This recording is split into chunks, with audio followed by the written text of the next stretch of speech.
ও মানুষ, সৃষ্টির ভিতরে তোরে শ্রেষ্ঠত্ব দিলাম, তুই অকৃতজ্ঞ হস কি কইরা?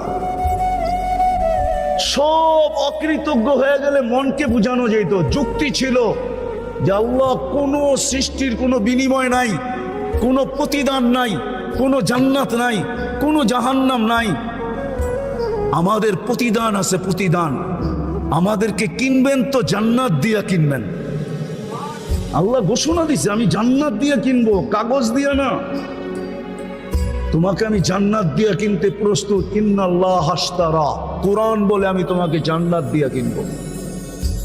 তোমার প্রতিদান আছে। তুমি সুবহানাল্লাহ বলতে দেরি, সৌরজগৎ অর্ধেক নেকি দিয়া ভরতে দেরি হয় না। অথচ সমগ্র সৃষ্টি জন্ম লগ্ন থেকে নিয়ে কিয়ামতের সকাল পর্যন্ত আল্লাহর গুণগান গাবে, গাইতেছে, গাইতে ছিল, গাইতে থাকবে। এক সেকেন্ডের জন্য বিমুখ হওয়া এদের জন্য সুযোগ নাই।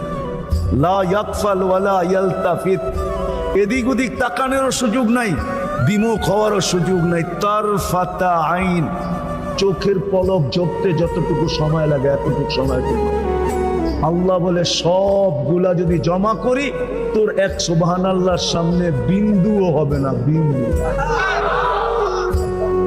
এত বড় বিনিময় দিতেছেন। আল্লাহ বলে তুই অকৃতজ্ঞ হলি কি করে?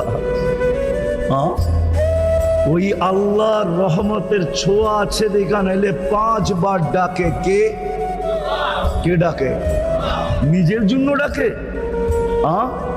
আমার জন্যই তো ডাকে। আমাকে মূল্যায়িত করার জন্য, মূল্যবান বানানোর জন্যই তো ডাকে। যতটুকু শুনবো, যতক্ষণ শুনবো বা কথা যতক্ষণ চলে, পরিপূর্ণ মনোযোগ দিয়ে শুনবো, কেননা এটা আল্লাহর আদেশ। ইদা কুরিয়াল কোরআন ফাস্তামিউ, যখন কোরআনই কথা শুনো বা কোরআন শুনো, পরিপূর্ণ মনোযোগ দিয়ে শুনো। দ্বিতীয় আল্লাহর আদেশ হলো আনসিতু, পরিবেশটাকে বিলকুল নীরব আর নিঝুম রাখো।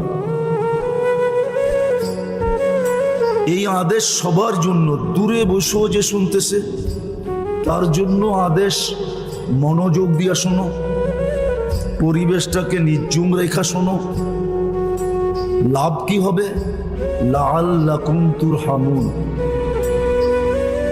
তাইলে কিন্তু আল্লাহর রহমতের ছোঁয়া লাগবে, ছোঁয়া।